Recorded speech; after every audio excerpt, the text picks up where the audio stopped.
Go ahead. Yeah. Welcome, everybody. Going to get started. Good afternoon, everyone. Yeah, gavel. RCA staff member Ronnie Chassé with some announcements. For those of you here at the Wharfinger, the microphones will be on throughout the meeting. Please speak one person at a time and please speak up so we can all hear you. For community members participating in the public comment periods, please come to the podium if you're able so the microphone picks up your voice. Online participants, click the raise hand button in the webinar controls. Phone participants, press *9 to raise your hand and *6 to unmute. Public comment may be limited to 3 minutes at the chair's discretion. Please raise your hand early so we don't miss prompting you for your turn to speak. Email public comments are accepted at publiccomment@redwoodenergy.org until the chair closes the public comment period for that agenda item. Remote participants, if you experience phone or internet disruptions during this meeting, please notify us if possible by calling or texting 707-382-7336 or by emailing publiccomment@redwoodenergy.org. Chair Bauer? Everyone, I'd like to call the November 24th, 2025 meeting of RCEA Board of Directors to order. May we have a roll call, please? Yes. Director Arroyo? Here. Chair Bauer? Here. Director Diaz is absent. Director Garache is absent. Director Jorgensen? Here. Director Moore-Geinup is absent. Director Scafani? Here. Director Schaefer? Here. Director Tuttle is absent. Director Wilson? Here. And Vice Chair Wu? Here. All right, we have a quorum. Thank you. We can hop right into reports. Does any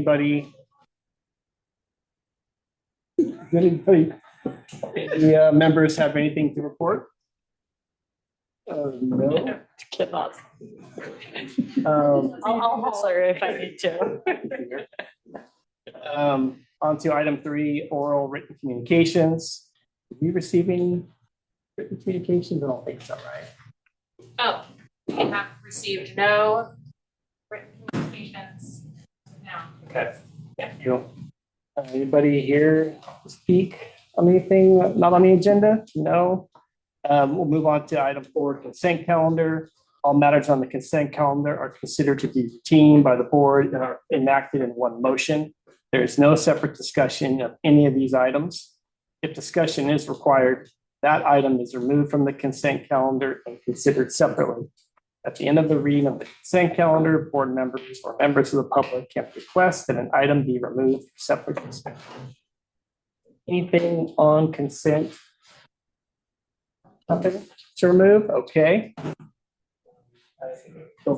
Yeah, right. It says they're canceling the one on December 22nd meeting. Yes. Pull that one or just like, however I clarify it, are we? Want to pull what items that? That's a 0.5. Do we need to pull it just to clarify? Yeah, Four yeah, point- just pull 4.5. No, I'm saying, do we need to, 4.5, so we need to pull it? item 4.5, anybody public? Should remove anything? No. Can I get a motion to approve of the remaining items on the consent calendar? So moved. Any motion and second? Let's go. Yeah, let's get it. All those in favor say aye. Aye. Right. Anyone opposed? Motion carries. Item 4.5. You want to say? Yeah, I What's the can. question, Frank? Yeah, do you want to ask the question first? Just a question, is that the one that we scheduled like the Monday we're having now? Yes. So Yeah. We're canceling that. Yes. That's all I needed to know. Okay. Motion to approve. Item 4.5. Make a motion that we approve 4.5. Second. Motion and a second. All those in favor say aye. Aye. Like, Any opposed? Motion carries. Move on to community choice energy business. We have none, which is great. And we'll resume. We'll go back to old business. Oh boy, 9.1 Diablo Canyon Power Plant nuclear I almost said nuclear. Nuclear allocation for 2026, Director Richard Engel.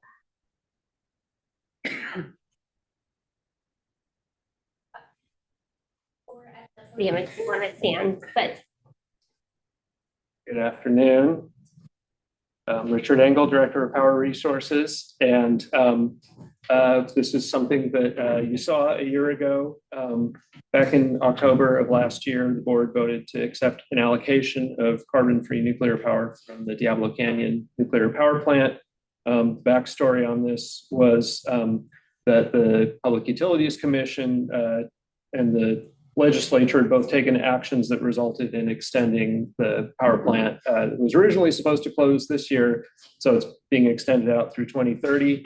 And this was just to ensure grid reliability. All the ratepayers basically in CPUC jurisdictional entities are paying collectively for the cost of that. So our customers are already paying along with others in California for that extension. And that cost is being recovered through utility bills. So this is just basically a question of whether RCEA should take the allocation of that carbon-free energy or not. The next thing that happened after the decision that you made in October of last year was in December. There were some revisions adopted to the energy risk policy, and one of those included just language that said RCA expects to be offered an allocation of its pro rata share of this power annually until plant closure. Each year during the extended operating period, RCA staff will ask the board to consider accepting this allocation under short-term exceptions to the policy, which otherwise prohibits nuclear energy. So this is all something you discussed last year, and from now until 2030, unless the board were to direct otherwise, we would keep coming back annually to ask if you want to take the following year's allocation. So this is the 2026 allocation we're talking about this time around.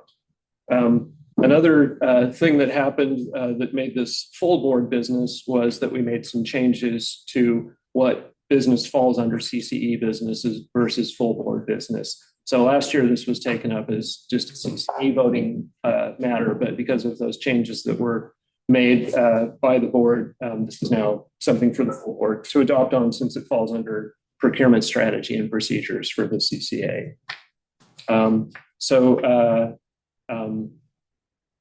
We expect the allocation, although we don't actually have the numbers yet from PG&E. Those should be coming any day now. We're expecting something in the neighborhood of 50,000 megawatt hours.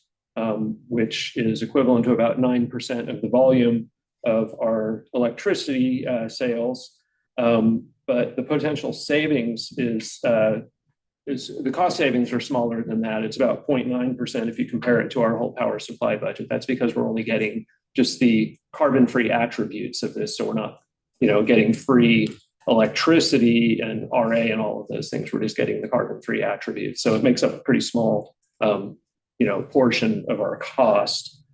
We expect the dollar savings to be about what they came out to this year, around $500,000. But again, that's TBD. And just one last thing I want to mention before we look to your discussion for guidance on whether to accept this. We're not making a staff recommendation, yes or no. We're looking to the board for guidance on this. You approved the allocation last year. We talked about the expected cost savings, and you wanted to see what those turned out to be and decide, how to reinvest those savings. We don't have a final number for you yet. So early in 2026, we can come back to you with a report out on what the actual savings ended up being for this year's allocation. And we'll invite the board at that time to discuss what to do with that bit of windfall. I can take any questions. Yes, Arroyo. Arroyo. I have 3 questions. One of them is last time we talked about this sending sort of a message to developers that CCAs were willing to accept nuclear energy and that might influence future development. Are you aware that there's been any development that's used that as an argument?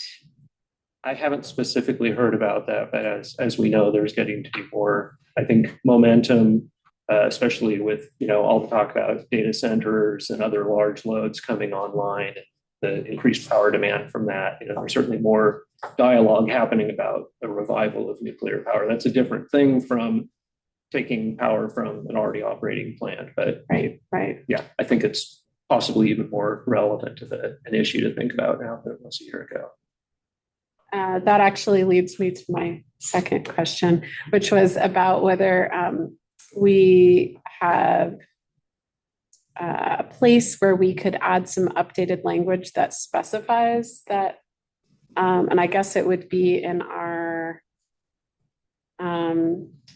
risk policy or elsewhere where we could specify that existing nuclear development is seen, if the board thinks this is the case. I understood last time that we saw that existing nuclear facilities, we were making a distinction between those and new nuclear development. So is there a place where some language like that might go? Certainly, yeah. I mean, we already made some adjustments to the risk policy addressing the nuclear issue. We didn't specifically make that point, but certainly introduce that this is, something that the board views differently, if that is in fact the case, than choosing to procure nuclear energy from new facilities. I think I would be interested in exploring that if others would. And then did the CAC have anything to say on this matter?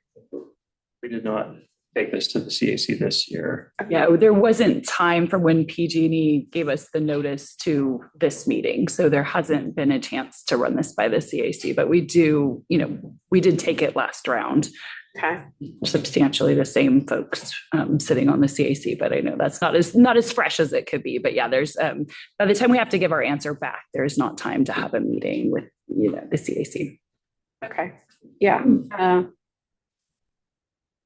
I think you're wanting this to just be questions, so I'll circle back around to those. Yes, technical questions. Perfect. All right, yeah. Any other questions? Skip. Oh, hey, Skip. Oh, before. Director. Last year, when we made this decision, our finances were not as strong. Are they around 24 million in reserve now? Yes. They are. And how does that equate to our, I know it's a projection, but to our new reserve policy? Yeah, at the moment we've hit our 180 days cash on hand and exceeded it. Our policy calls for us to keep that maintained, consistently. So we haven't had this policy in place for even a year yet. So we're still kind of, working on that. So yes, we are in a very different financial position. I think one of our reservations last time about, the questions around, well, how should we program these funds if we're going to use them for something specific, was we were so worried we might be in the negative that, they might just be helping us get out of a hole, not actually available for programming. So we are in quite a different financial position this go round than we would have been last time. And I think you answered this, Richard. This is a year-to-year decision until 30. If we reject it in 26, the 27 is still a yes or no? Yes, I think the one way the board could choose to handle this decision differently would be to make a permanent yes or permanent no decision out to 2030. You have the power to do that, of course, but the feedback that we got from the board last year was that you wanted to have this come back annually. But if RCA is to reject the allocation, yes, we would still be offered it in succeeding years up to 2030. So we're not obligated to give it up if we say no. Yeah, I did. This is just to refresh myself from last time. So if we rejected this allocation, it's not like they would not create that energy. It would just be sent to somebody else. Is that right? Exactly. Yeah, the same amount of energy will still be generated. Right. Yeah. I think that was part of why, yeah, if I could have voted last time, no, I can't. So, yeah, that was part of the decision making for me, was that for us to say no to it, it would still be created. Yes, it's a little bit of an abstraction because all we're choosing to take is the carbon-free attributes of the electricity. So, the electricity and who actually gets it doesn't change. Gotcha. Thank you. Yeah, Frank. Yeah, so this is basically what we did last year. It really is just a repeat of last year's decision. I think it just maybe feels a little bit less fraught because of our financial position being, a little more stable this year, but otherwise it's really the same. Last year, I took it back to our council to see if they wanted to go one way or the other, and they agreed that we should take the money up unanimously. And I'm kind of along the same lines as Sherry, that if we don't take it, and that was their view, it's not going to change the outcome of whether or not you're getting nuclear power put into the grid, and we're receiving nuclear.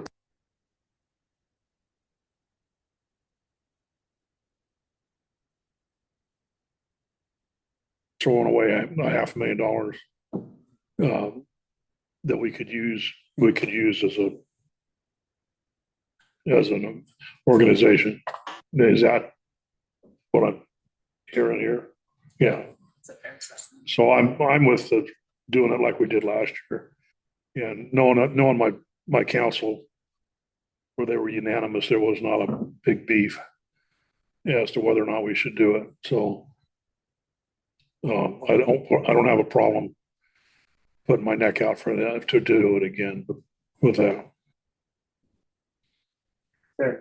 Yeah, I was gonna ask, is PG&E still pretty firmly holding to 2030 as when they're gonna sunset that, or have they changed that at all, or are they talking about that? Application in for a much longer extension. I believe it's 20 years from Faith. Can you confirm for me, is it 20 years beyond 2030? I think we talked about this before. Yes. So we might be talking about this beyond 2030.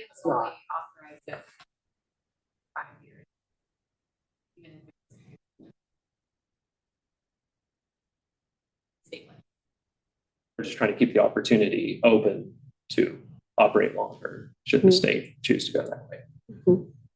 Thank you, Faith. Any other technical questions? I think I heard you say that this $500,000 is equivalent to what percent of our annual budget? About 0.9% of the, and that's not the whole RCA budget, but it's our power procurement budget. Okay. Thank you. And real quick, we're going to talk about how we want to spend probably early January, February, or whatever kind of revenue that generates. Do we have any, if we get into that at all, nothing we need to hear, but like, what would we want to do with that? Yeah. Get something for us to think about, right? Yeah. Yeah. And I think, what we know for sure now that we didn't know last year is that, we are in a cash positive situation. So we would, if this was funds that you wanted to program or seed some specific, project or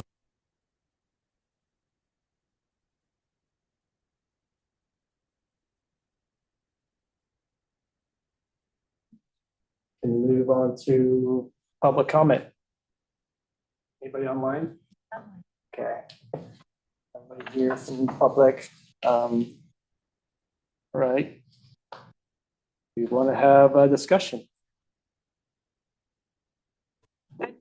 I'd like to suggest that we make a language change around that item with respect to existing facilities versus new development.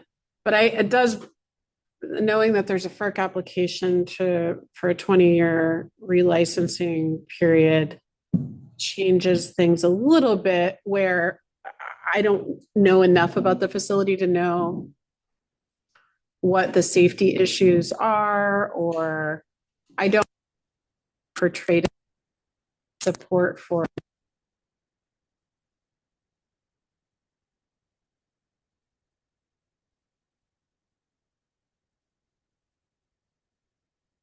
an opportunity to distinguish between new development and existing, but also not inherently support relicensing. I don't know what kind of spot that puts us in. With that,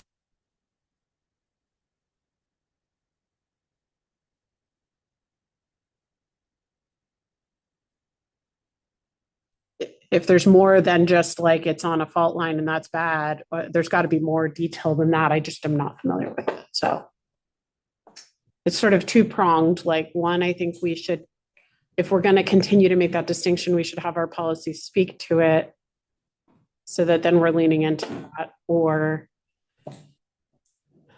we should learn more about this particular facility and make a distinction about that too. I don't know if that serves this board. We can just continue to have it come back to us every year as well. I mean, but clarifying our position might be useful. So would a staff recommendation as written, but then adding on as allowed for in the energy risk management policy, and then some kind of direction to staff to basically do what you said, which is we need to understand and make the distinction between existing and new, which I think we're all pretty clear on that. And then the second one is, what is the second one that you're saying? What is the? Well, I don't know that we need it in our policy, but maybe it's an opportunity to, I mean, I don't know when the comment period is for that license renewal. It may have already passed or it may have not even happened yet, but maybe separately we just, we or the organization we're a part of comment on that renewal, and that's its own thing. So, based on the conversation last year, we updated our policy platform to include advocating for permanent waste solutions and oppose policies that extend the life of Diablo Canyon. Great. We're doing it. We're ahead of ourselves. From your comments. Great. I mean, the writing seemed to be on the wall that they were going to try to draw it out for as long as possible. So great. Then there's no second point there. Just Sherry's first point that summarized my point very well, better than I did. But I can't remember what I said. So hopefully you guys play this recording. So is that clear to staff? Do we have them? Did anybody make a motion? You want to try? I think you did. No. You want to try? Happy to. To recommend that we accept the allocation for 2026 and the and update the risk management policy to clarify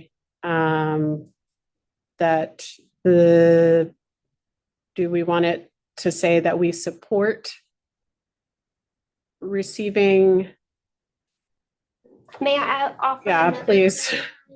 So also based on the conversation last year, we updated our risk policy management with the language. In keeping with community values, we prohibit against nuclear and coal generation. And then in the exceptions, it's very specific to per current state policy on the extension of Diablo Canyon operations with cost recovery via public purpose program charge.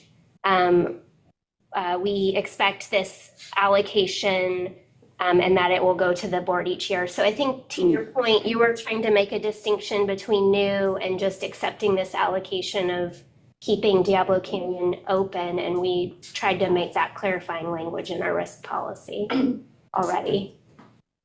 Right. So we're retrotting old ground. I was trying to clarify. It was tickling my brain that we'd done what you were asking. I love it. Thank you for that. Okay, then I will just remove that second part entirely. So I'll move that we approve acceptance of the allocation for 2026. Second? I I've been thinking about this a lot, and I know a couple of the people that started RCEA, kind of mentors of mine, and I know how they would feel. I mean, with power procurement, the prohibition, the spirit of what RCEA is. And I think of our argument that, well, we're going to generate the power, might as well buy it. It's this very similar argument to, well, the coal's there, somebody's going to dig it up, might as well be us. Or the oil's in the ground and somebody's going to, pump it out, might as well be us. And I just can't do it. The thought of, we still don't have long-term storage for nuclear power, probably never will because nobody wants it in their backyard. Lasts for what, 200,000 years, 180,000 years for some of the really, really radioactive stuff. And I can't, in good faith, burden, our kids with that. And, financially we're okay. I understand, and I'm not saying, anyone, how we're thinking about this is, it's a choice, and it's a choice that I won't make, representing our little town here on the ocean. If that plant, which is on a fault line, which is old, if it were to fail like Daiichi or Chernobyl, got it forever. And the chance of a meltdown going to hit the ocean and the explosion that goes with it, just can't. I think it's insane what we're doing as a state to keep that thing running. But anyways, that's how I feel about it. And I appreciate, what we're doing. I understand financially what it matters, how we can probably use it for good, but just can't do it. So we have a motion and a second.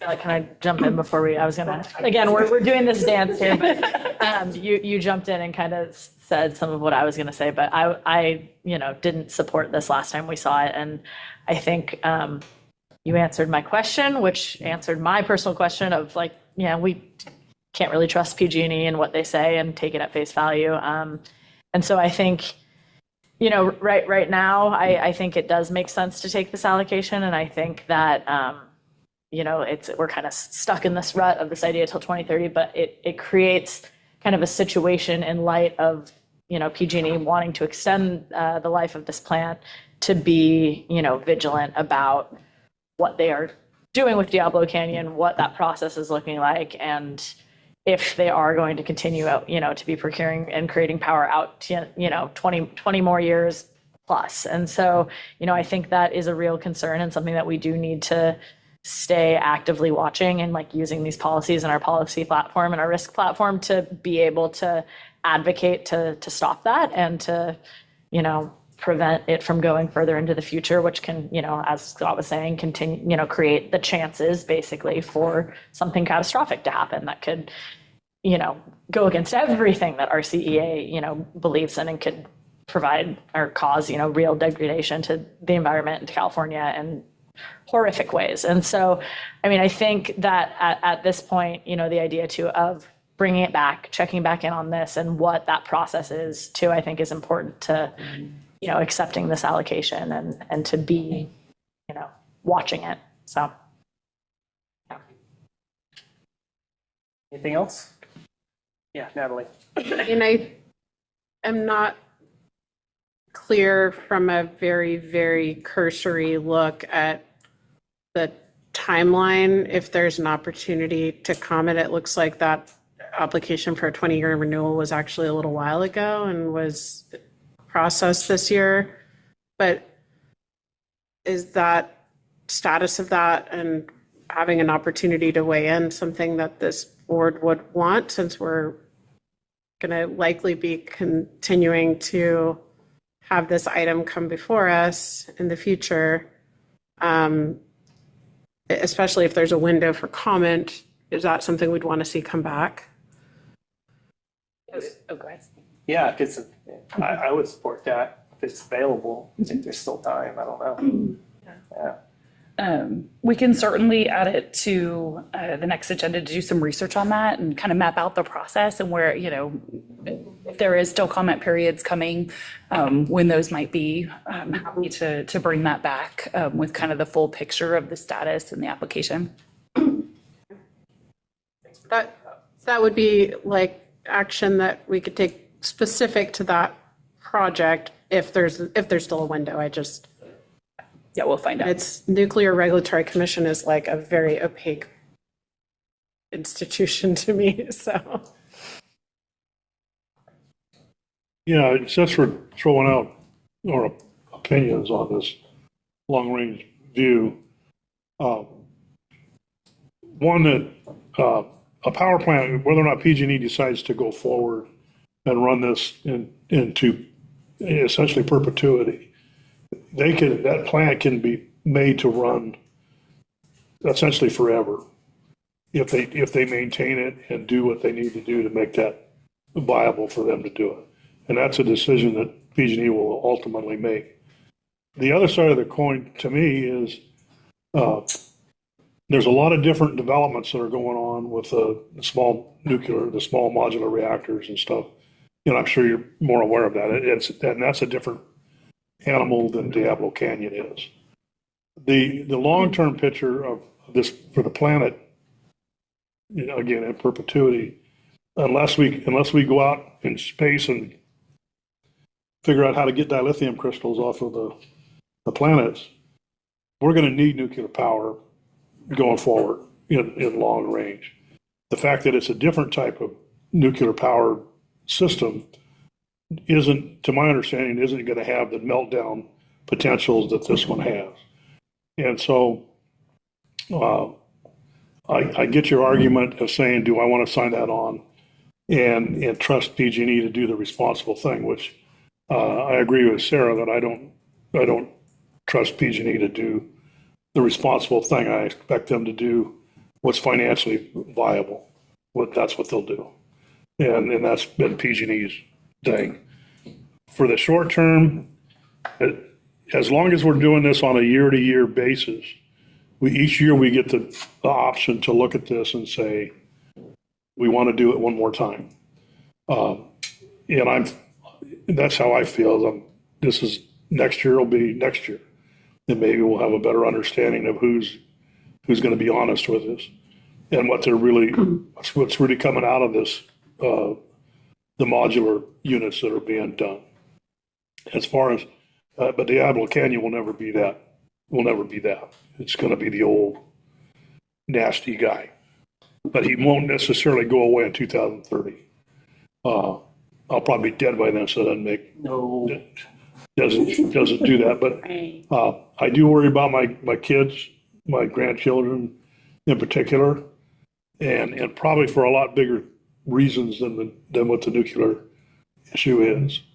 If nuclear is set to be responsible with it, there's a lot of other countries that maintain nuclear plants, and they've been doing it. They've been doing it where we haven't. So rather than make a long argument, I don't want to make a long argument on it. But we obviously disagree, and we're not going to hate each other. I hope over the fact that we disagree. So I'm for looking at it. Obviously, each year, that this comes before us, take some time in the meeting, and we can see where things are at. Thank you. Any further comments? Yeah, I have one. So, I mean, staff can kind of see what are the things that we struggle with, and so that'll inform what you guys can bring to us next year, I hope. Okay, thank you. I would just like to say, I feel the pain and have my own personal druthers. But like Frank, we need to educate more people, our council and community. If it's given and you don't take it, someone else will take it. It's out there.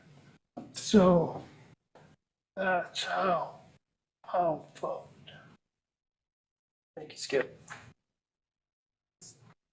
I think the big picture is always something that I kind of like to look at or try to look at. And in some cases, it seems almost impossible. But here, we're talking about, I think for decades, we worked hard to use less and less and less power and figure out ways to use less and less and less power.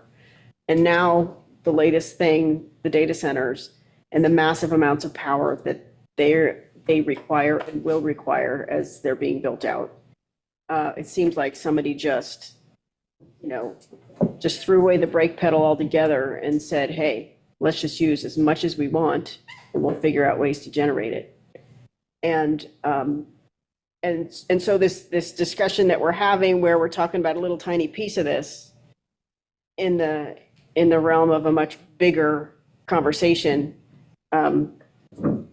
that whole perspective issue comes up for me. And it feels like, we can talk about the nitty gritty, but there's this big monster that's growing and getting stronger, and nobody's talking about using less. And that just seems wrong. But anyway, I'm still waiting for a way to put it all into perspective and to measure all the different means of generating and storing electricity, where we talk apples to apples. We don't ever talk apples to apples. Nuclear is bad, solar is good, but there's good and bad in all of these things. There's costs, there's carbon costs, there's storage and garbage, there's waste, there's all kinds of, every single thing has that component to it. But we kind of whitewash the stuff that is better and dump on the stuff that has the more egregious issues. And anyway, it seems like a picture that would be nice if we could shove it into apples and apples and really see what we're looking at.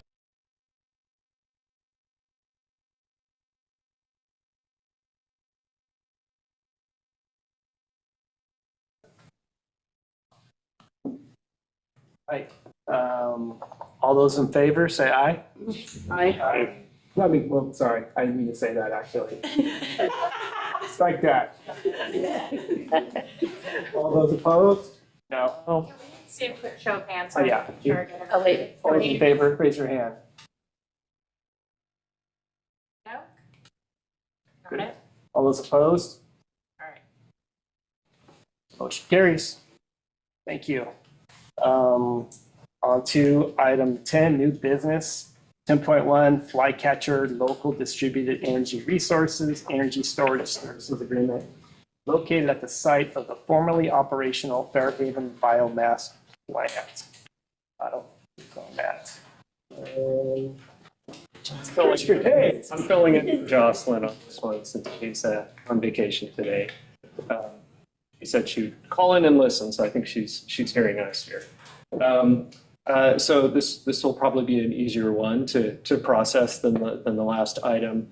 A couple of things connecting to this that are business you've seen before. One is that we previously had a contract for an energy storage project out at the old Fairhaven biomass plant. And we were in contract for that for a couple of years, but eventually the project failed. The developer came up against some challenges of interconnection timeline and costs of rebuilding the substation that they hadn't counted on. So they ended up bailing on the project.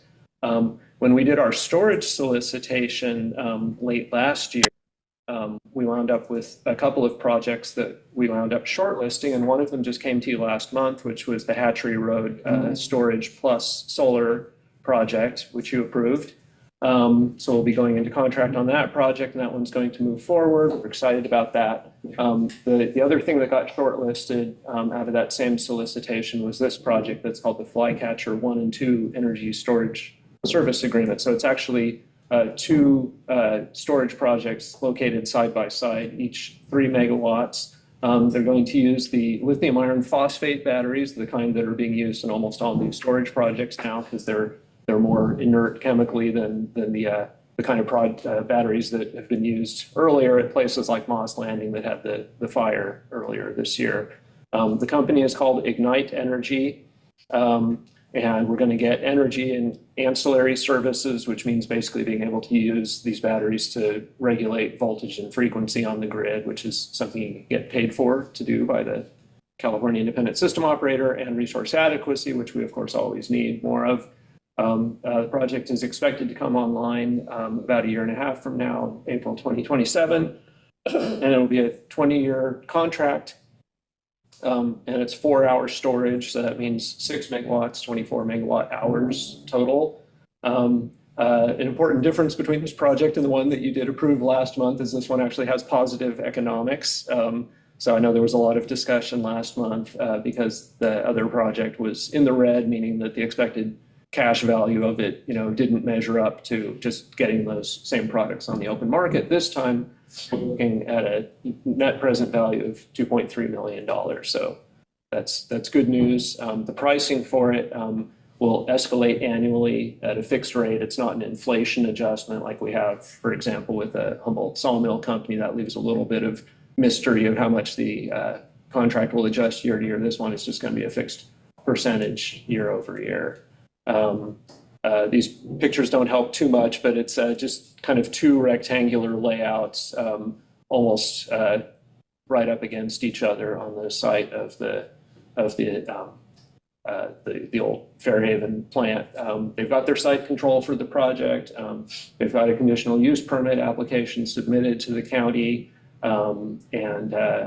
Beth just checked in with the county about that, and that is in progress moving forward. And they have an interconnection request submitted to PG&E, so they've kind of got all the key pieces moving forward that makes this look like a lower risk project to us. And plus, they have the benefit of knowing what didn't work last time for the other developer that tried to do a project here, and they're confident that this pencils out for them and will work. So we are just looking to the board for approval on this, and happy to answer any questions you may have. Thank you. Do you have any questions? Do you have a question? Can they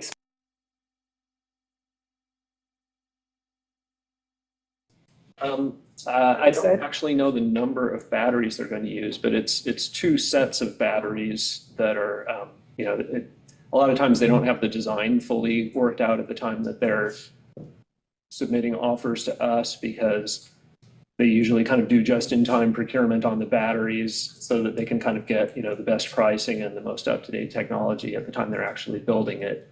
So we do have the developer, a couple of representatives listening in. So if you want to ask them more details about the physical layout of the system, I can hand it off to them to respond to that. Yeah, I have 2, and it's really like, could we get more out of this in the future? Do they have the ability and the permitting to double that in the future? Is the connection going to be enough that it can withstand additional load?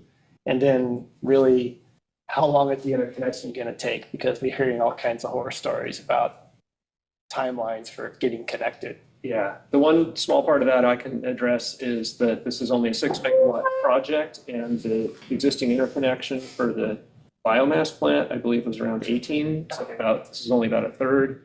But I don't know whether, we've heard in the past that Bob Fegus would like to bring biomass back online in some form. I do not know if that is viable at this point. He might, I don't know. I think we can talk to the developers and see if they have any insight on whether they have access to additional interconnection capacity or not.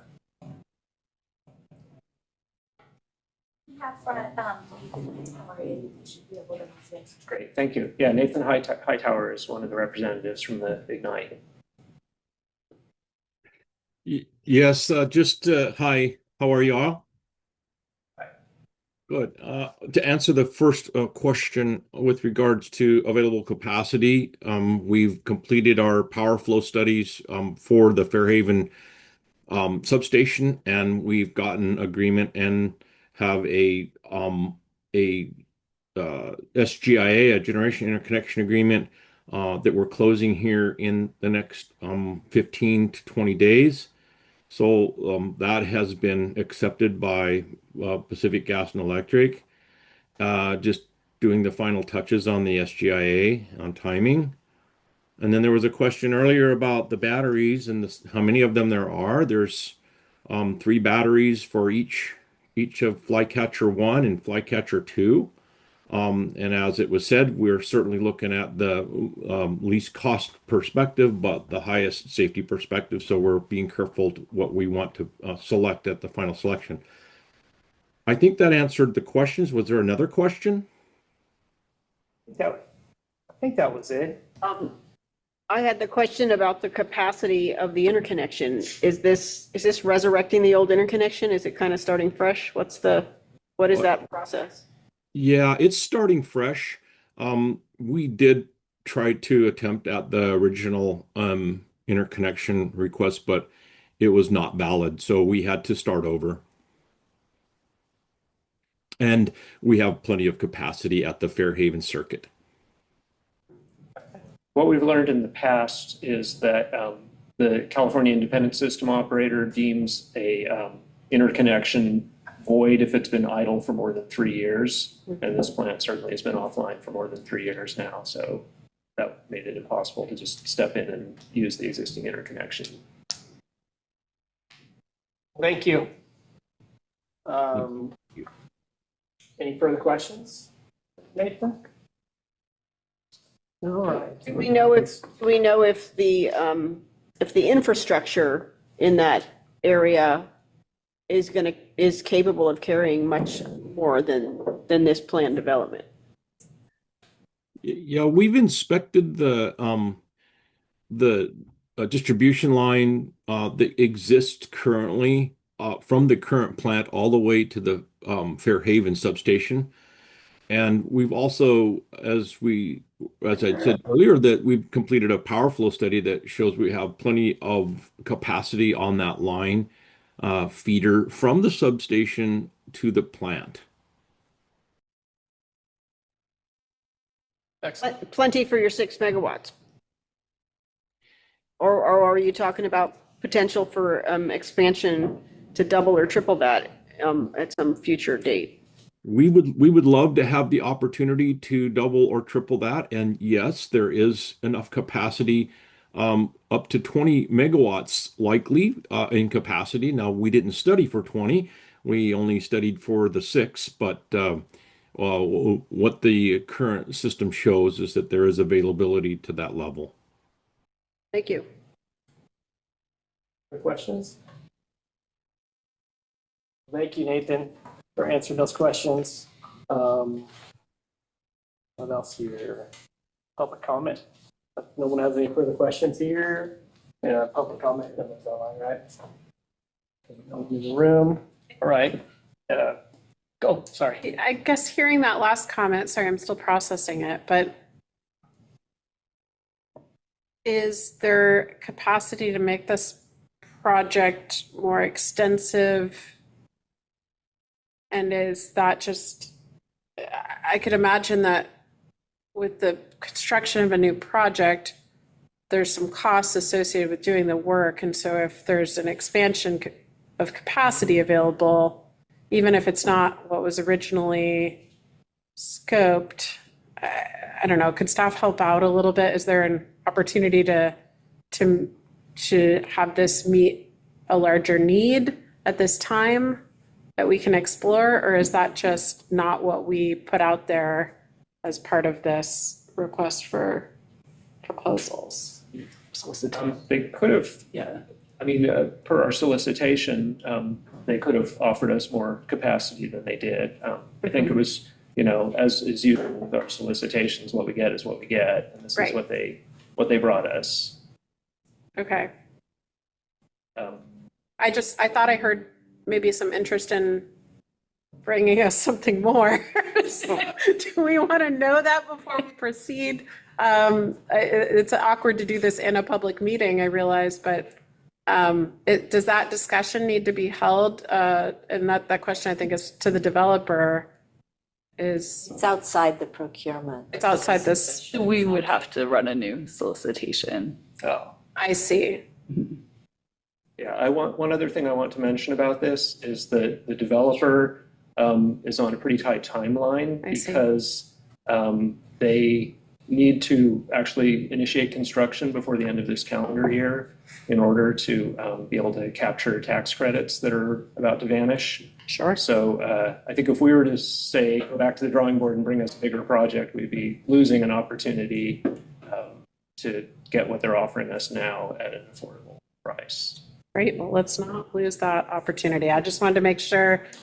I thought I heard like a hint of something that was intriguing. So, but I'm happy to proceed. Further discussion of this item? I'll make a motion to approve resolution 2025-7, approving the form and authorizing execution of the energy storage service agreement with is that the right one? Yeah, California Condor LLC. Second. Motion and a second. All those in favor say aye. Aye. Any opposed? Motion carries. Thank you. Thank you all very much. Thank you, Nathan. On to 10.2. Northern Rural Energy Network 2028 Business Cycle Implementation Plan, inclusion of Yolo County. And we have Senior NREN Portfolio Manager. Okay, I can cover this one, no problem. Okay. Yeah, so our NREN has launched, and we've been getting a lot of interest in how it's going throughout the region. And specifically, Yolo County reached out to our friends at Sierra Business Council and said, hey, how could we join NREN? So the governing partners have been pondering this for several months, actually, thinking through, what that would look like. And so through the various governing partners meeting, what we would like to do is extend NREN to cover Yolo County, and we would bring them on as sort of a participating entity. We wouldn't necessarily have a new governing partner. We wanted to keep that core group intact as we still kind of get through this launch phase. But what we're looking at here is saying to Yolo County, we can cover, that county and have NREN activities in that county with their staff participating, starting in the 2028 business cycle. So NREN goes by about 4-year business cycles. We're in the middle of one right now. We actually have to turn in our plan for 2028 in February of next year. So we'll be coming to you all in January to approve this draft of the next business plan. So we really wanted to get this item in front of you this evening to make sure that you're on board with inviting Yolo County to participate in this way. The funding would come through the REN, and there would be, we don't have to take the same pot of money and divide it by more area or more constituents. We would be adding requests for funding in that next business cycle to cover Yolo County activities.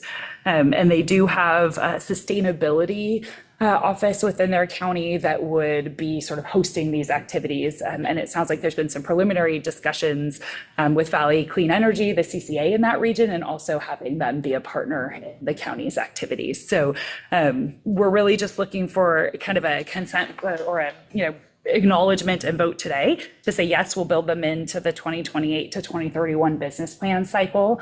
And there's really no financial ramifications that would hit, in future fiscal years. We'll be going through, once we submit the business cycle, we have about a year and a half of work with the CPUC to get that finalized. So, and I do have, I can kind of share some stats on the REN if that's interesting, just so you kind of know where it's at. We pulled these throughout our whole region. We've delivered 560 energy efficiency kits. We've done 59 home energy assessments. We've already conducted over 70 educational events, and there's been 141 rebates. And so totaling over $57,000 in rebates. So a good chunk of that has been in Humboldt County, but it really has been, every partner within the region so far has been participating. So we're off to a good start. Do you have any questions, Sarah? Is there, any negative ramifications of adding them in? Would the CPUC not give us funding by changing that or is it just pretty much, we're going to bring you in, you're going to pay for services that we're going to help provide, et cetera? Yeah, as far as the negative ramifications, we really kind of explored that with the governing partners. I think as far as CPUC goes, they have been showing a preference to actually have the RENs be combined. So versus like YOLO, for example, starting their own REN, it would be more favorable to combine them with ours. So I think that from a CPUC perspective will likely be seen as a win rather than a problem.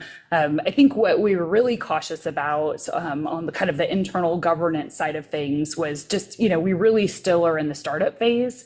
So we wanted to be careful as just kind of inviting more partners as we're still kind of getting our own legs underneath us. But I think with the strategy we have of bringing them on, it's still several years out before we really start, including them in any kind of measures or dedicating finances to them.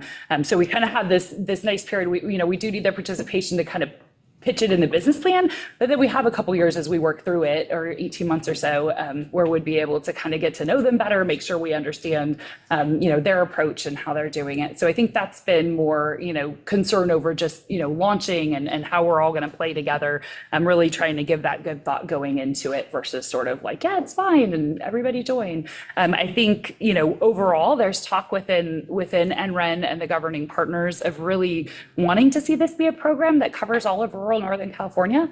I think, seeing the rural focus has been important and kind of realizing the similarities in terms of the hard to reach populations and sort of how we can gain efficiencies by all working together, I think is becoming very apparent. So what we'd like to do in that next business plan is actually build an on-ramp during that business cycle to provide a little funding for proactive research to counties that are not covered by a REN to say, hey, would you be interested? What would that look like for you? YOLO, was proactive and approached us, but we think there's probably counties that don't even know the REN exists or that, that would be an option for them. So we don't want to leave anyone out.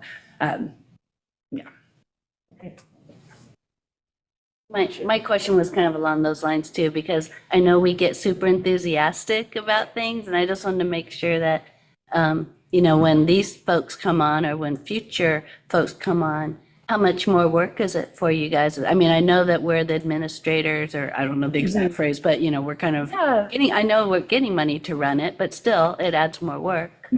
So I assume you guys have, the enthusiasm I get. Get that far. I think one thing that happens with the administrative budget is we're limited to 10%. So as we bring on new partners and new budget, that 10% does grow. So it's proportional. Okay. So that helps. And I think that is also why we did not want to extend at this time as a governing partner, because it's a lot of coordination with our governing partners. It's multiple meetings a month. It's a lot of just, scheduling and, just the logistics of getting 4 partners together. I mean, just like here, right? A quorum is hard to achieve. And so, we did want to be really careful that we kind of put enough guardrails on that it didn't become unwieldy. So I think we're pretty protective of that aspect. Any other questions? All right. No public comment. No one online, no one audience here. Further discussion, or we'll entertain a motion? I'll move to approve the inclusion of Yolo County. A second. We have a motion and a second. All those in favor say aye. Aye. All opposed? And motion carries. All right, we'll move on to, what are we on to here? Point 3, RCEA and Desert Community Energy Joint Prepayment of Power Purchase Agreement Advisory Services. And we'll have Laurie, a meeting. So we have Tyler Noble of Municipal Capital Markets Group participating remotely, who will give a detailed presentation on this item, but wanted to introduce it first. So RCA staff met with Desert Community Energy earlier this year to explore this idea of entering into a joint transaction that's informally known as a prepay. Which is something that's available to public utilities, including CCAs, that allows us to prepay for energy with tax-exempt bond proceeds. And it ends up resulting, through kind of complicated transactions, ends up resulting in a savings of our power procurement costs. So it seemed worth exploring. This is an idea that has come up with CCAs like the past few years or so. And I guess so Tyler will give us some more information about the complications that are involved, but it does involve several partners, including a municipal financial advisor, tax counsel, bond counsel.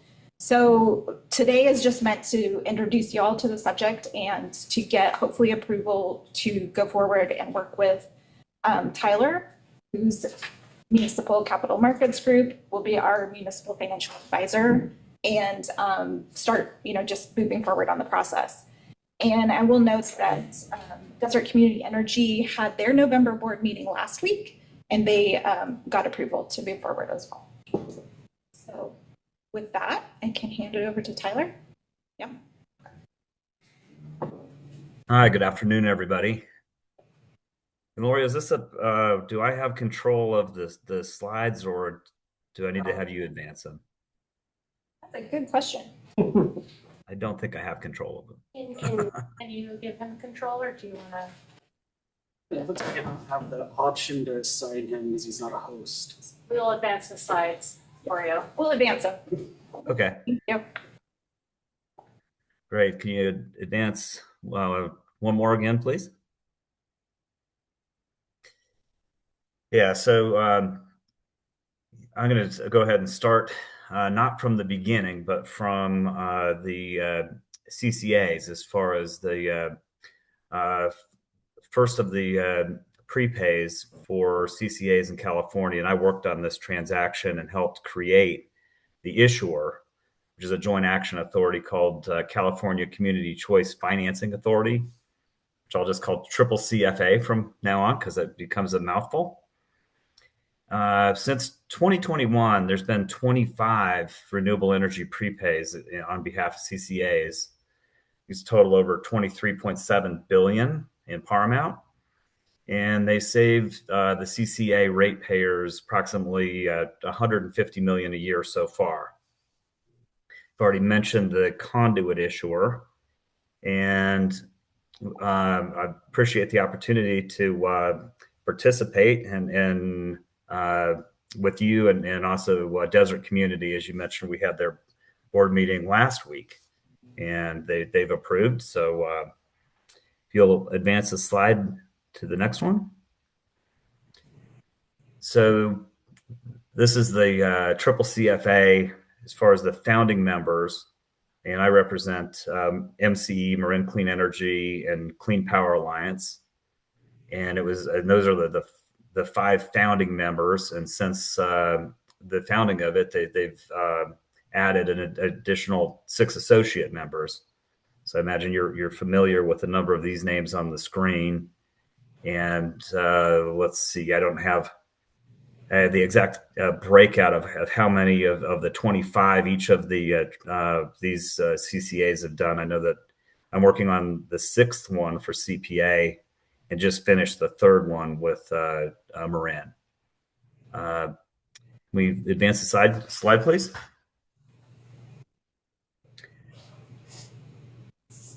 Yeah, and I'm going to try not to read off the.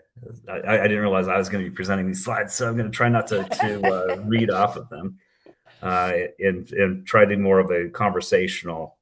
But generally, what we have, and as Lord mentioned, we have the ability that was provided by the U.S. Congress for municipal utilities to issue or have tax-exempt bonds issued on behalf of them for the prepayment of long-term prepaid energy.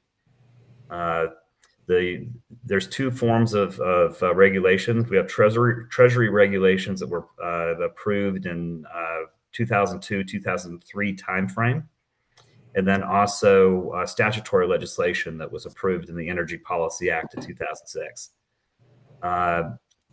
Since that time, I've personally worked on over 104 prepaid transactions in excess of 70-something billion dollars. They're a common tool that they've up until recently had been primarily used with natural gas municipal utilities. And let's see, yeah, that's the number I was looking for today. 213 transactions totaling over 141 billion have been completed on behalf of natural gas, electric, and renewable power. Including I worked on 2 last week. One is an electric issued out of Southeast Energy Authority with the off-taker is Long Island Power Authority. And then another one is a natural gas transaction for Black Belt Energy in Alabama.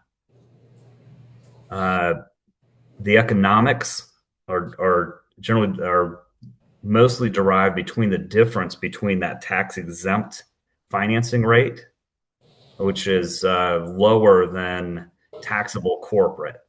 So what we'll do is look to select a prepaid supplier.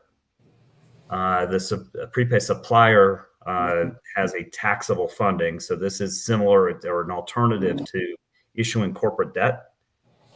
And then the bond funds, these are entities like Fidelity or Vanguard, people you've heard of, buy those bonds at a much lower tax exempt rate. And they accept the lower rate because they do not have to pay taxes on the income received on those bonds. Next slide, please. So what I want to do is start out with the status quo and go step by step. So what we have currently is you have various PPAs, and where you're receiving the megawatts, the electricity, and the renewable attributes in exchange for paying a power price. And then the next slide, we'll do step 1. And what we'll do when we select the energy supplier, and the most active energy suppliers are entities that you've probably heard of. It's most of the transactions have been done by Goldman Sachs with their energy supplier, J. Aron, or Morgan Stanley. So we'll work together with your staff and the Project Participant Council that will help select to select an energy supplier. That energy supplier enters into an assignment where we have the PPA is assigned to the energy supplier that enters into an agreement to deliver the electricity and the renewable attributes to the CCCFA in exchange for a one-time payment up front that's financed with the tax-exempt bonds. I'll pause. I'll just get to the next slide and then pause for questions, because this is a lot of information to take in at once, I realize. So the value that taxable, the spread between the taxable supplier borrowing rate and the tax exempt bonds issued by triple CFA shows up in that the triple CFA is now delivering your power that's coming from your same PPA, but through the electric supplier to be redelivered by triple CFA.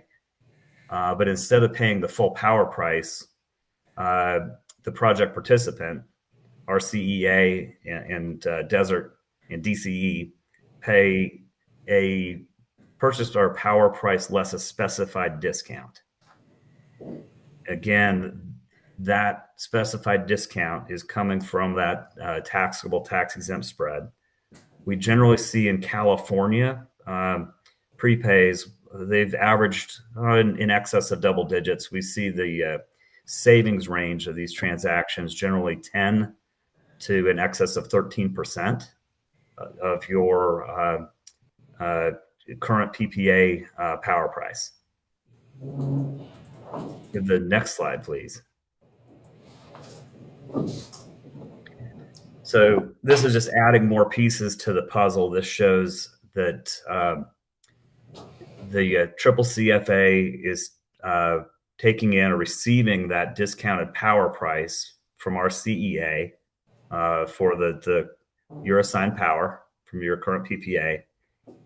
In that, the reason they can do it is, of course, the debt service, where I have that green circle, the fixed debt service on the bonds is less than the assigned power price by that percentage that I mentioned of the savings. I think I'll pause. I'll go ahead and pause here for questions. All right, thanks, Tyler. Any questions? I don't get it. Okay, so can I just, and like, I don't know, when you say like government bonds, I just think 2008 housing crisis. But I mean, basically, are we taking power that we've already procured in power purchase agreements and then basically selling those PPAs to a bank to then put in a bond to sell to other people? Right. Yes. You're taking existing PPAs and assigning it to a supplier that's going to use the authorized program that you are a municipal utility, so you have authorization to issue or have tax exempt bonds issued on your behalf. And the reason that we have the triple CFA issuing the bonds is we are insulating you from the risks of the transaction. So these bonds would not be on your balance sheet, and they're non-recourse, which means that you only pay for power to the extent it is delivered. So we've spent a lot of time in this structure. Isolating risks as far as the supplier to the bondholders. Those are disclosed risks. The bondholders are very familiar with it. And then making sure that we're not adding any additional risks to you as a CCA than you currently have under your existing PPA. We're just using this structure as the tool to provide you your authorized savings as a municipal utility. Okay, but so what I want to know is like, okay, we're winning. Sure, we're gonna save some money and administrative costs, it seems, and possibly have lower upfront payments. But who else is winning?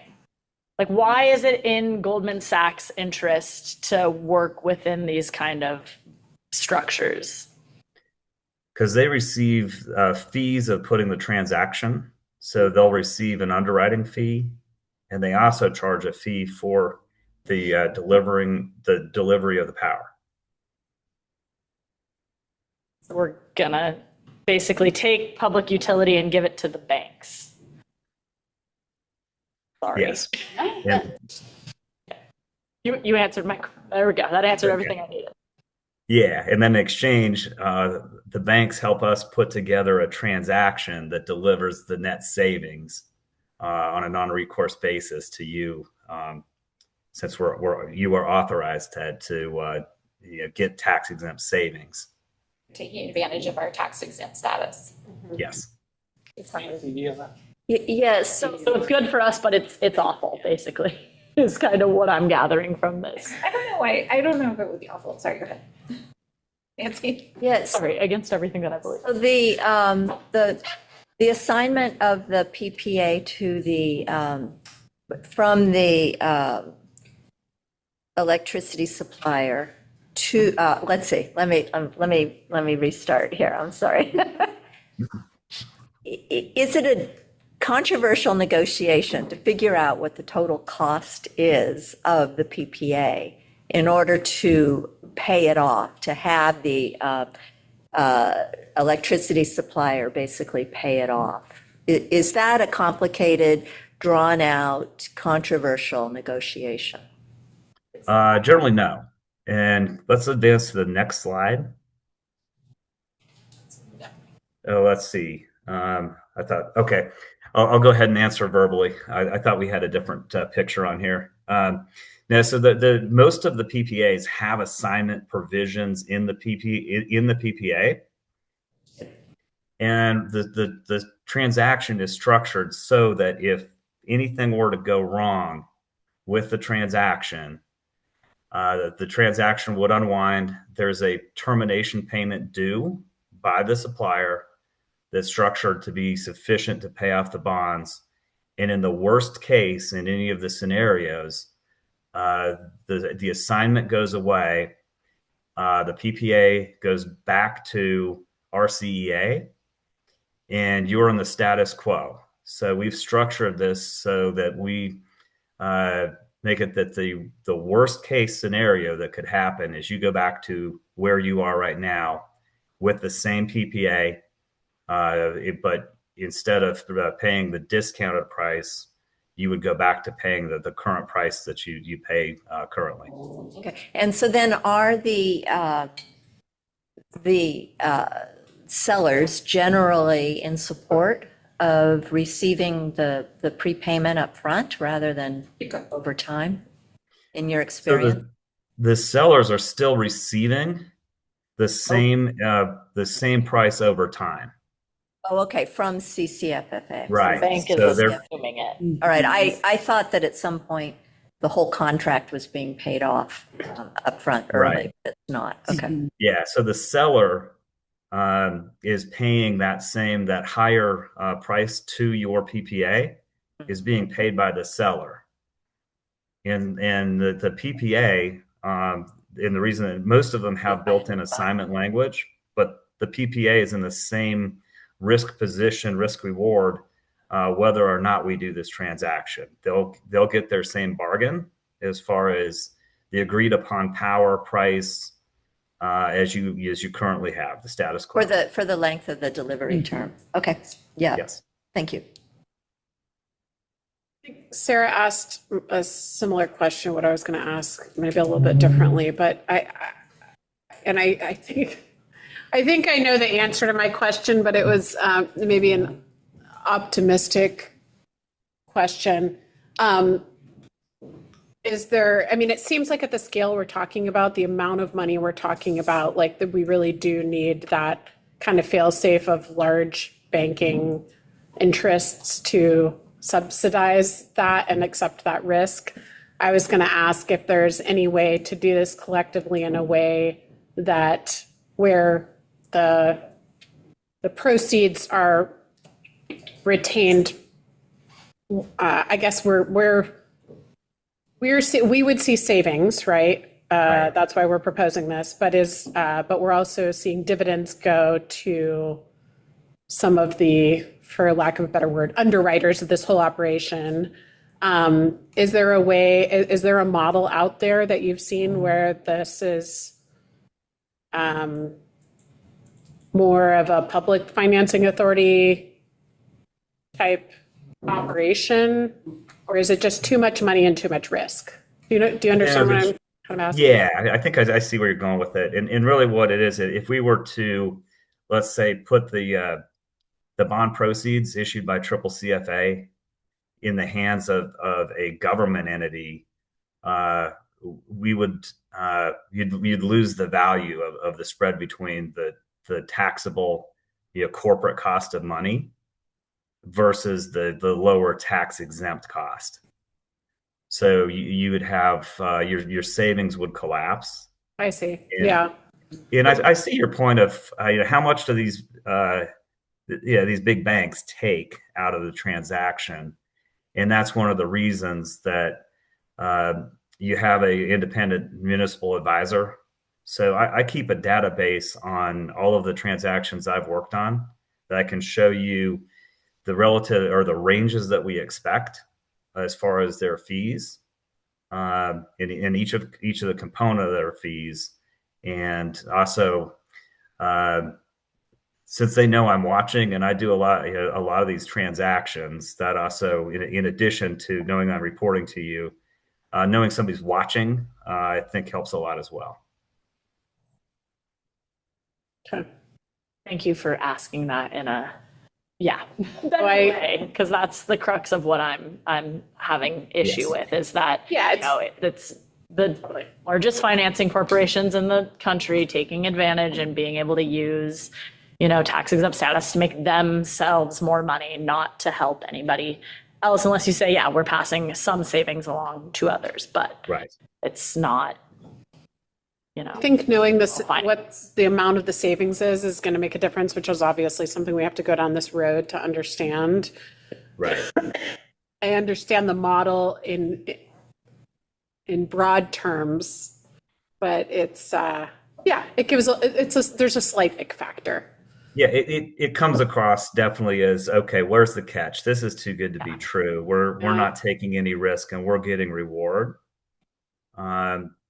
And that is that municipal utilities were, and I was part of the group that lobbied for it, that and it was really the spirit is for the smaller utilities to get economies of scale in purchasing, to band together to you do economies or larger economy of scale transactions. And exactly what we're seeing here with teaming up with Desert Community Energy.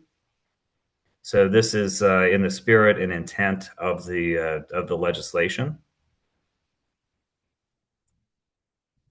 Tyler, not to I'm sorry, you had a thought you were gonna. No, please go ahead. Not to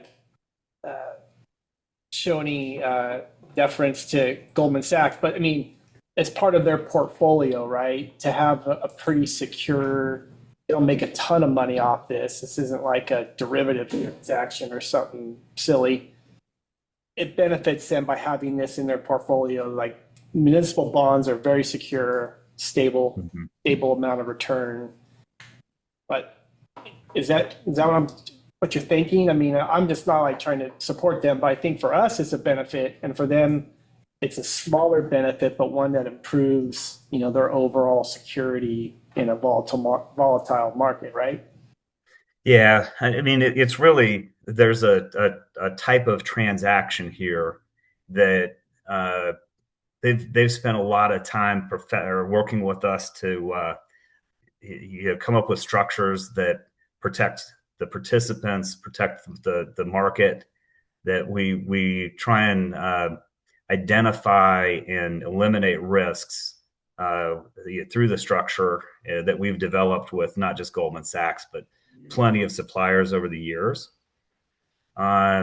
So they're really looking at it. They're not the bondholder. And they are looking to. They're a for-profit bank, so they're looking to do this to generate fee income.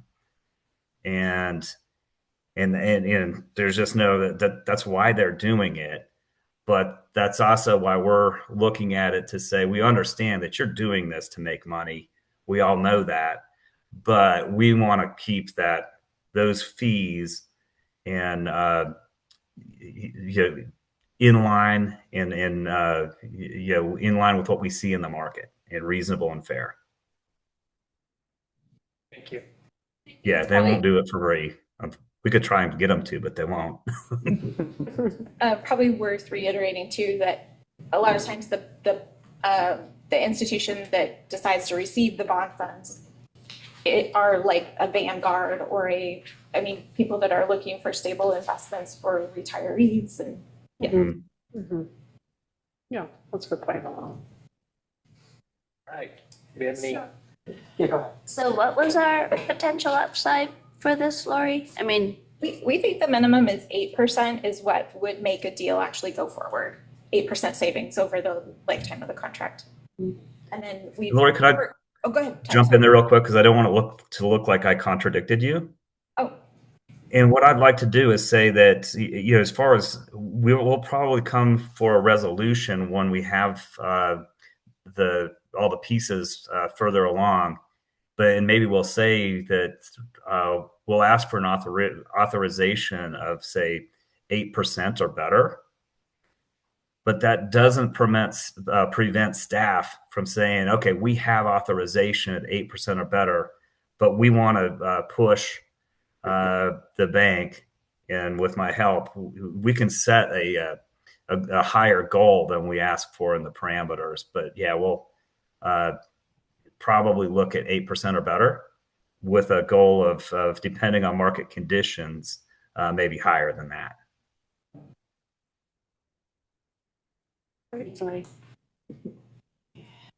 Sorry to interrupt. I just wanted, I didn't want it to sound like we were contradicting each other. I mean, basically to me, it really does seem like a way that it's a corporate tax loophole. Am I wrong? Like, so, I mean, there's a lot of untaxed revenue that Morgan Stanley and Goldman Sachs is going to get to not pay taxes on, that then they are going to get to use to fund coal power plants and nuclear energy and all of these other, or whatever they want that they're not paying taxes on that isn't going to the federal government. Can I, let me clarify a little bit. When I mentioned, say, Vanguard, Fidelity, so the bonds are actually going to be for the most part held in tax-exempt bond funds. And so it's the bondholders that are receiving the benefit of the tax-exempt income. The bank is receiving their fees to assist us in putting the transaction together, but you're not handing them tax-free income. They have to pay taxes on the fees that they make when they put these together. And the folks that are receiving the benefit of the tax exemption would be the investors in the bond funds.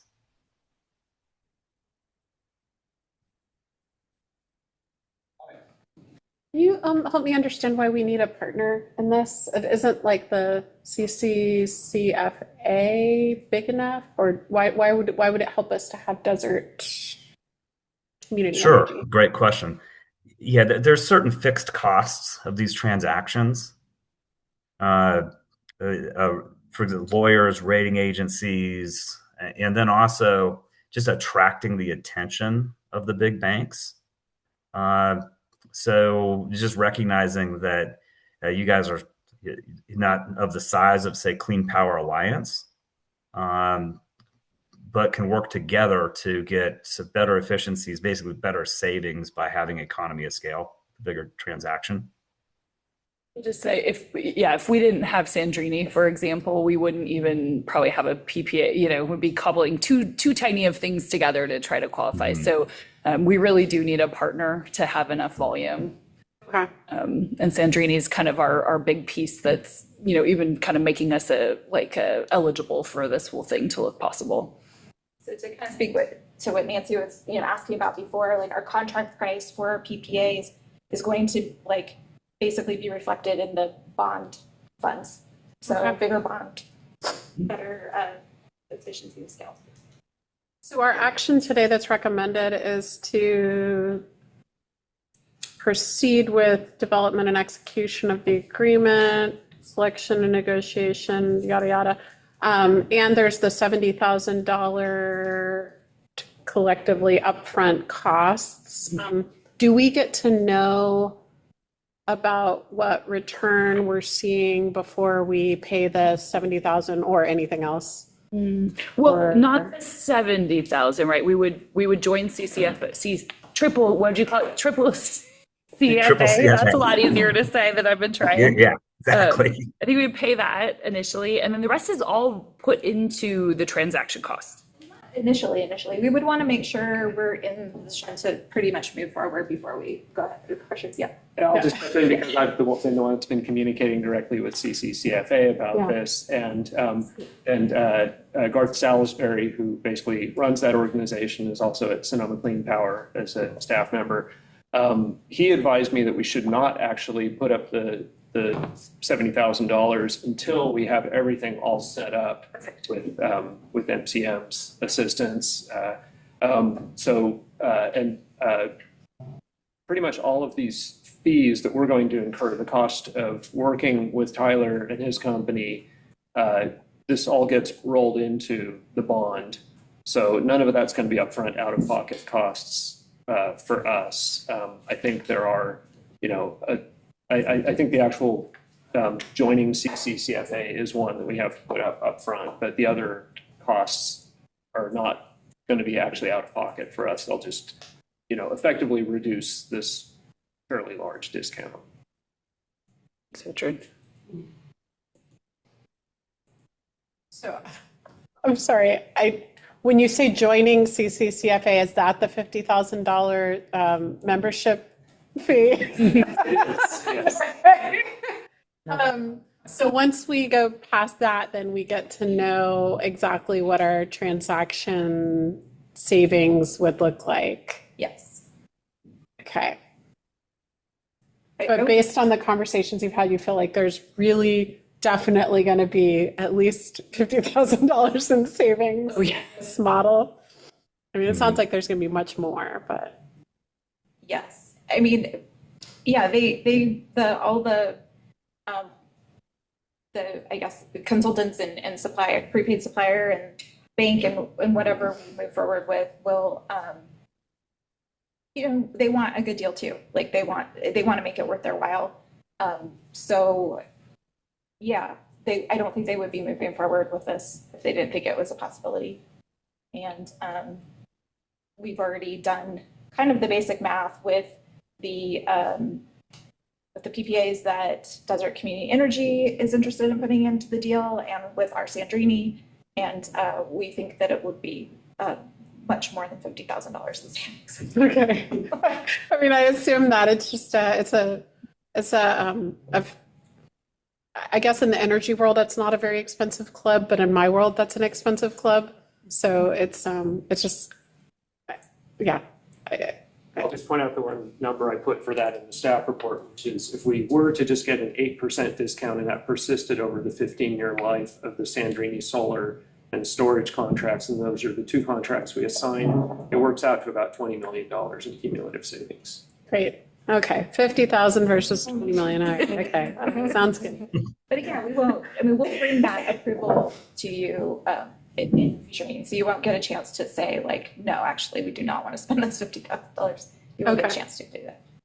I ask, I mean, based on using a model like this where we're paying upfront, how much staff time is that going to save us? And would that, I mean, I don't think it'll save us really any staff time. We'll still be paying bills just as we normally do. Just it'll be to a different entity as opposed to directly to the PPA. So yeah. Yeah. Okay, at the risk of just sounding really dumb, I'm kind of thinking about what you were thinking, Elise. I was trying to think on the larger, bigger picture, and it's like those entities and people who have a lot of money can think along these lines and think about these very complex scenarios and flow charts and stuff, and kind of like differentially create money out of it. And I mean, we do, I even think about this on our own personal level when we do things like HSA accounts, and those of us who have enough money can put money in and save on taxes and blah, blah, blah. And yeah, so it's operating up in this level. And I get it, Sarah, when most people are not in this type of, they just don't operate in this level. So, I mean, I guess as much as I can understand this, and I am going to ask a question after this, is for, if we can save, and then if we do that rate schedule thing that we're talking about, if we can reduce rates in any way, I mean, maybe we can have this kind of savings go down, like be felt by people who are not up in this level, like me. We're not up in this level with the Morgan Stanleys of the world, So my question though is, should we decide this right now? Like, what's the time frame? Yes, because you all have approved to cancel the December meeting. And Say that again? You all have approved to cancel the December meeting. Gotcha. January. And in order to kind of strike while the iron is hot, while rates are what they are, if the taxable rates go down, it reduces the difference between non-taxable and taxable rates. So we feel like this might be also just a sweet spot to explore this before the feds reduce rates again potentially. And then Desert Community Energy is also just ready to go. So I think we're all right. You said that. Like ready to go, and this is just initial steps. All the fees that we're committing to are contingent and will be rolled into any deal if it happens. Yeah, well, saying that rolled in, it reminds me of, oh, well, don't worry about those points. We're going to roll that into the, just like, yeah, you still pay it. Okay, thank you. Any further questions, Tyler? Or, yeah, please. I just wanted to piggyback on what Sherry said, that I kind of like that idea that RCEA combined with the other organization can play with the big boys and save some money that, potentially can trickle down and benefit all the little guys that are struggling, right? So Yeah. if And in that was fact, the legislative intent, was to provide lower energy costs to the retail customers of municipal utilities. so when you put it that way, makes pretty good sense. It's a possibility of, makes it slightly more palatable. All right. Any further questions? Thank you, Tyler. Appreciate Thanks, it. everybody. Yeah. Sorry. Thank you, Tyler. And public comment, same answer. Any further discussion? I'll just say that the City of Eureka, we explored financing of our CalPERS at a time, like basically the same thing. We would take out bonds, we would save several $1 million. It was a lot of money. And then the rates went down or something and it didn't pencil out. But as far as for our community, they get an 8 or 10% savings. I don't really care who makes the money, as long as the people that feel it, get to feel real rate reduction. So, that's why I'm leaning. What is this? Go ahead, Frank. Well, does this eventually translate into, like you're talking about, lowering the rate users' money that they're able to buy electricity cheaper? Yeah. And in the past, we've been doing this, we've just been following PG&E Right. That's what. by 0.5%. Yeah. I mean, do we change that model, or do we just keep following PG&E by 0.5%? So who really cares? Yeah, I mean, that's what we're exploring with the cost of service study and, potential rate setting related to that cost of service. So, fairly soon you will have that in front of you as well, is do we stay sort of exactly benchmark 0.5% lower than PG&E? And we kind of understand the financial ramifications of that to some extent. Or, do we actually recover our costs? And so, paying less for power probably under either scenario is beneficial. That's essentially what this is. It's paying less for the power that we've contracted than we were expecting to pay. So, I would definitely expect that can be. We're paying less for it because we're dealing on a bigger scale with more entities inside there. But at the end of the day, is that translating, I think what Scott was saying, that we're going to translate this into the rate user getting a better deal than paying Yeah. essentially whatever PG&E is. Yeah, is doing. Yeah. And so do we have to do this immediately, or do we do it as we're okaying the process to go this direction? Yeah, Or we're doing we're this, not, this part now to get started. we're not paying, we're not writing a check to somebody for membership fees. No, no, no, At this point. not, nope. Thank you. Any further discussion? I want to entertain a motion. I'll move that we do this. Recommendation. Second here. All those in favor say aye. Aye. Any opposed? Just in the sense, I understand the cost savings. I understand that it could be important. I also just don't trust this structure and find it problematic. So I'm going to vote no. Motion carries. Thank you again, Taylor. Thanks, everybody. Have a good evening. Two. Move on to 10.4, Recon MR presentation on RCTA Okay, all brand right. awareness. Yeah, everybody get ready to use a totally different part of your brain now. Let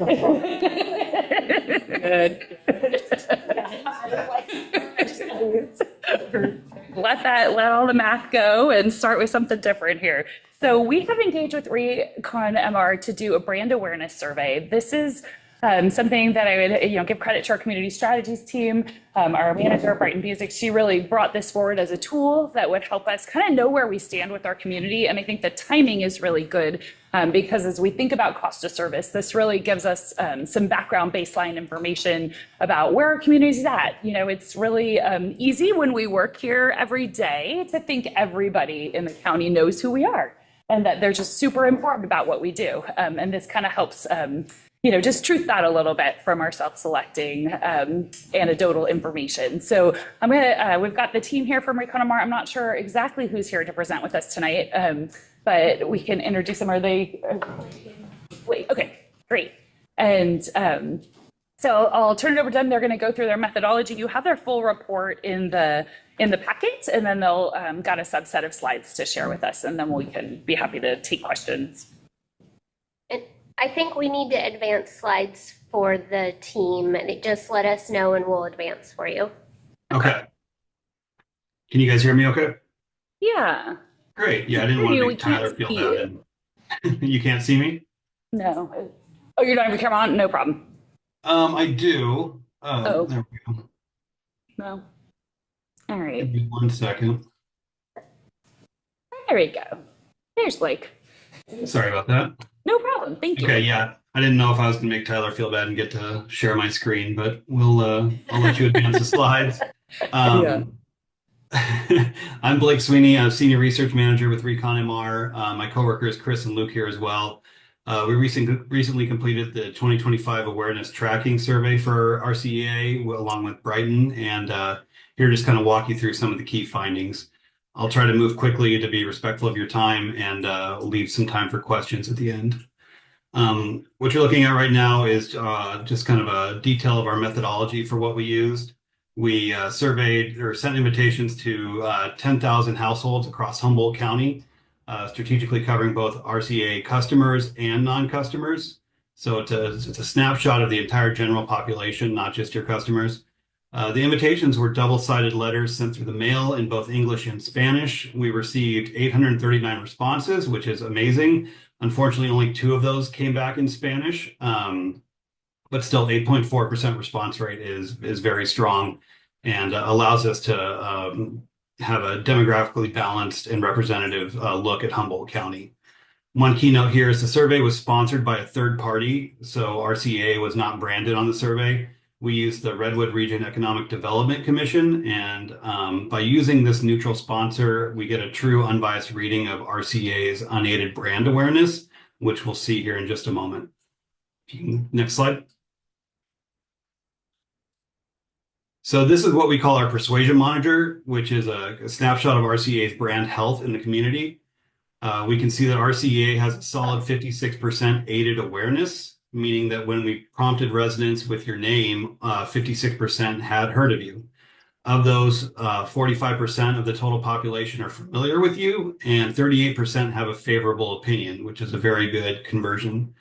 The yellow bar you see below that 56% shows that RCEA has 38% unaided recall, and that means that 38% of the residents could name you or a very close variant without any prompting at all. We do similar surveys like this for other CCAs, and 56% awareness is about what we'd expect for an 8-year-old CCA, but there's definitely room for improvement considering you guys service about 92% of Humboldt County residents. So there's about 36% of the county as a customer, and they can't identify you by name. Not uncommon, but just something to shoot for. Some of the unaided mentions that were close are shown in that yellow box to the right. There seems to be a strong amount of confusion with other companies that use Redwood in their name. I'm led to believe that's a fairly popular nomenclature in the area. Not anything bad, but just something to consider going forward. Next slide. Here you can see how RCEA compares to PG&E. As you'd expect, PG&E has near universal awareness at 98%, but their favorability is only at 44%. And so they have high awareness, but their brand health is weak, as we would kind of expect. Whereas if you look at RCEA, you have 56% awareness, but 38% are favorable, which the favorability conversion there is about 68%, which is great. So if you look at marketing funnels like this, what you're really kind of looking for is a deep cliff off of each. As you move from left to right, you want to convert everybody who's aware of you. You want them to be happy with you and know that they use you, which you're doing a great job of. PG&E, not so much. They have brand identity issues, but you're where you can improve is awareness. So as long as you build that awareness number, familiarity and favorability are going to rise with it, which is great to see. Next slide. So I'm not sure how much of this you can see. It's a little tight, but we'll dig into what people think they know about you. On the positive side, those who are aware of RCEA correctly identify you with supporting local jobs at 61%, providing cleaner energy at 54%, and working to protect the environment at 55%. So you guys are winning on your core mission points, which is great. However, there are two misconceptions to address. First, 53%, which is a majority of those who are aware, incorrectly believe that RCEA is an additional charge on their PG&E bill. And if you can see on that bottom line, 60% correctly identified RCEA as a separate entity of PG&E, but that still leaves about 40% who either aren't sure or believe you are a division of PG&E, which also means they associate RCEA with PG&E's poor reputation. So improving those two false beliefs are probably the biggest root of your communications challenge. Next slide. So what do residents want from their provider? The top required priorities are reliable electric service at 90% and competitive electric rates at 82%. Those are kind of the two non-negotiables. But right after those, we see the priorities align with RCEA's mission. They want local jobs, they want investing in renewables, access to cleaner energy, and programs that benefit the environment. Kind of in a third tier below that, at 60%, residents are looking for their utility provider to give financial help and free advice on how to save energy. Your current programs like your no-cost home energy assessment or the energy efficiency kit are exactly fit that niche. So you guys have what they want, as long as those first two needs for reliability and value are met. Next slide. Here we can see the preference for clean energy and reinforced here. The top two bars, overall, the 2/3 of the residents prefer a renewable energy source, but more specifically, the top choice by a huge margin at 44% was they want energy from local renewable energy sources. So Humboldt County residents like to keep things in-house as much as possible. Next slide. Nearly all residents would at least consider taking action, such as weatherizing their doors or reducing their energy use. Interestingly, adding a home battery backup had the highest amount of consideration among energy-related actions, with 59% of residents possibly considering a home battery and an additional 17% actually investigating that purchase. However, we also saw a strong reluctance to electrification. 40% of residents would not consider converting their appliances to electric, and 35% would also not consider an EV. Next slide. That's not it. To the slide. That's the end of the slides. That's all we had on there? Looks like it. What we have on there now. I can talk through it then. We asked what prevents residents from pursuing these types of actions, and an overwhelming 63% said it was too expensive. It's the single most important barrier we identified. So it wasn't a lack of interest in the tech, and not a lack of desire to be green. They definitely want clean energy, but it was just the cost. Everything's expensive right now. And to further push that point, we asked how local energy-related government funding should be spent, and the number one choice by a significant margin was lower rates at 43%. This was followed up by investments in public facilities like schools and investing in new renewable energy. But again, cost and rates are top of mind for your residents. So to summarize the key findings, RCEA has built a positive brand with moderate awareness and exceptionally high favorability. So when people know you, they like you. And second, resident priorities align perfectly with RCEA's mission. They want reliability, competitive rates, and the local clean energy that you already provide. The central theme of this study is that cost is the overwhelming driver and barrier to action, as we might expect. And residents want the local renewable energy, but that preference is highly sensitive to price. So the 63% of the residents who say energy-related actions are too expensive is really the key statistic. The focus on finances is the single biggest barrier, stalling not just home energy efficiency improvements, but electrification and also EV adoption. So our final recommendations are to first prioritize awareness. Awareness not only of your brand, but also your specific programs.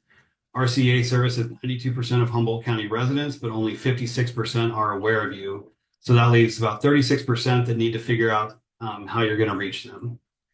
Second, clarify your identity. Launch specific educational campaigns to correct the two most damaging misconceptions that people have of you, which is one, that you're an extra charge, and two, that you're a part of PG&E. 53% believe you're an extra charge, and this false belief directly reinforces that number one barrier, which is cost.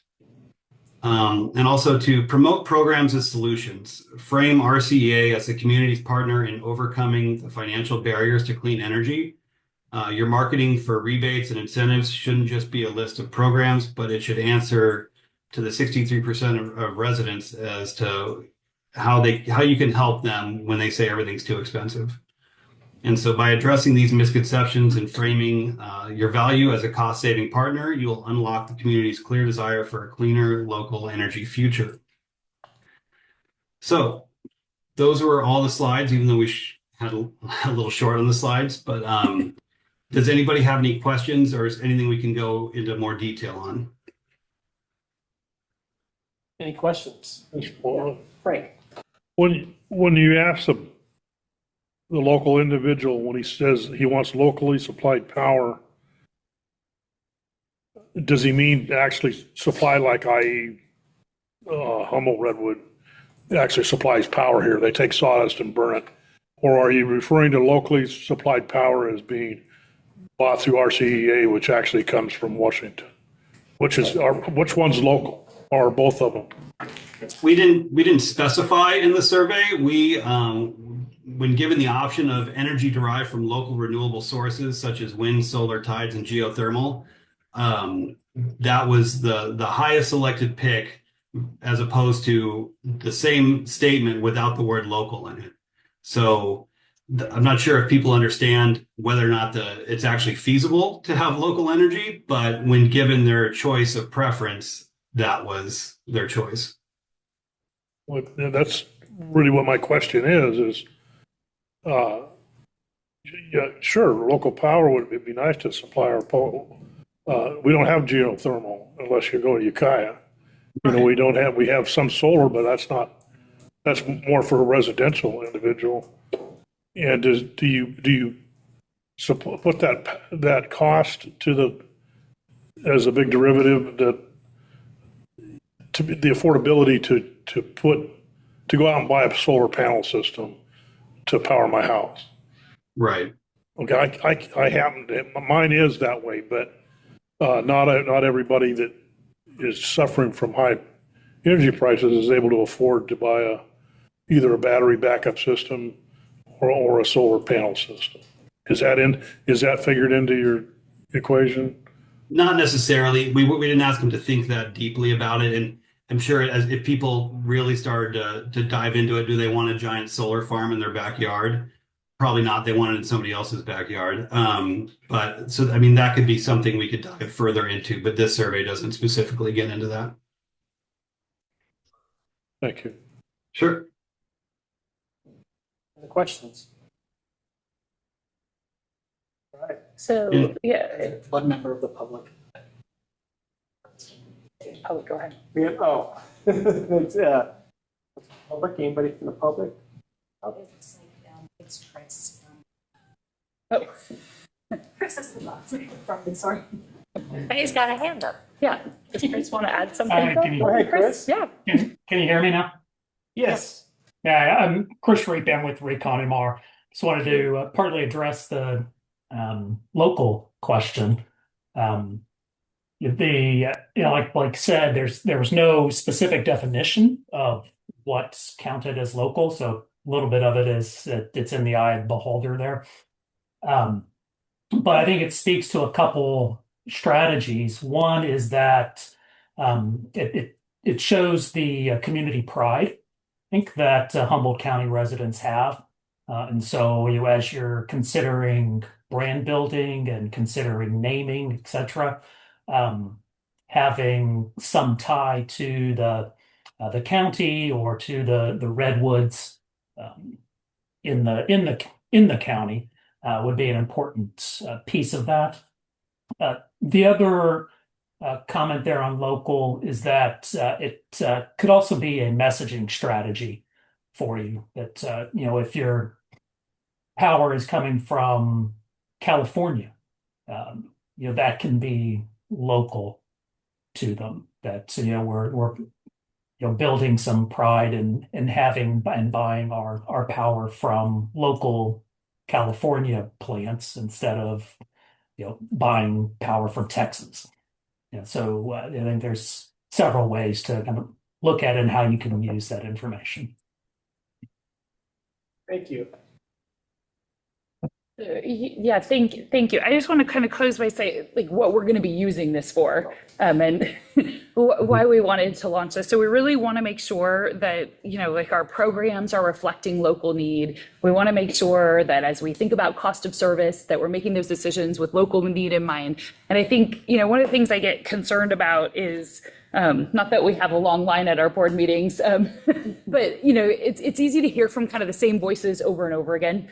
So I think really the beauty of like following this very tried and true methodology that's like seems a little archaic to me at times, but you get that really that information from such a wide source, right? Like people who aren't even familiar with us. How would we ever hear from people who aren't even familiar with us? So I think that is the value on our end.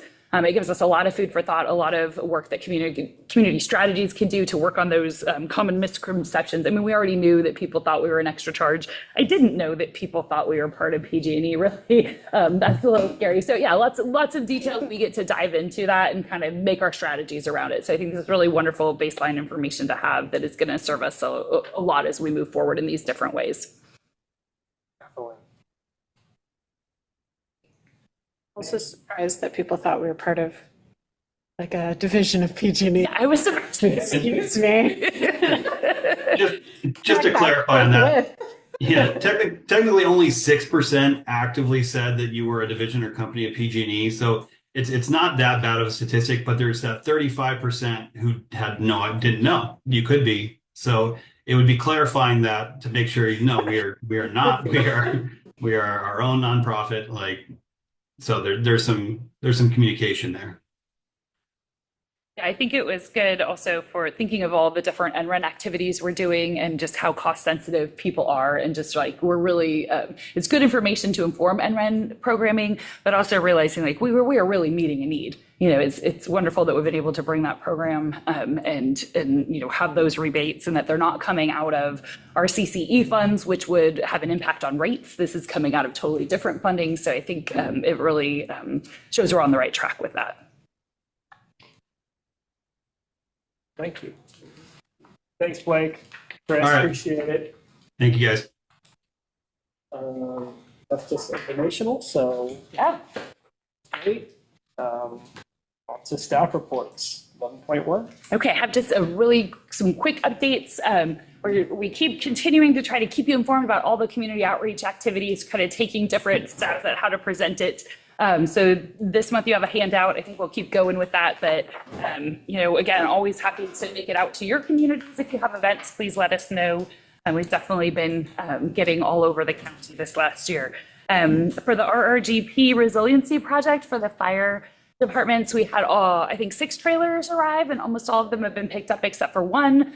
So they are out to their site. So that was a great milestone to reach on that project.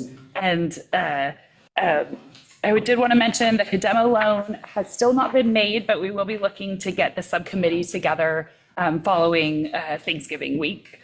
So next week, hopefully we can have a meeting and take the next steps on that. And then as you'll note that we did cancel the meeting for December. So I just want to prepare everyone mentally now that's going to leave us with a very hefty meeting in January, much like this one. So, you know, hopefully you enjoy the December, you know, the holiday week off, and just kind of mentally prepare yourselves for a long meeting in January. We'll have a lot to cover. So that's it for me. All right, thank you. On to item 12, future agenda items. Do we have anything? Sounds like the agenda's full. No. No more stuff. Okay. With that, we'll go into closed session. Okay, should we take a little public. break? We're all waiting. Or we poured out. We've looked the report out. Read the next meeting.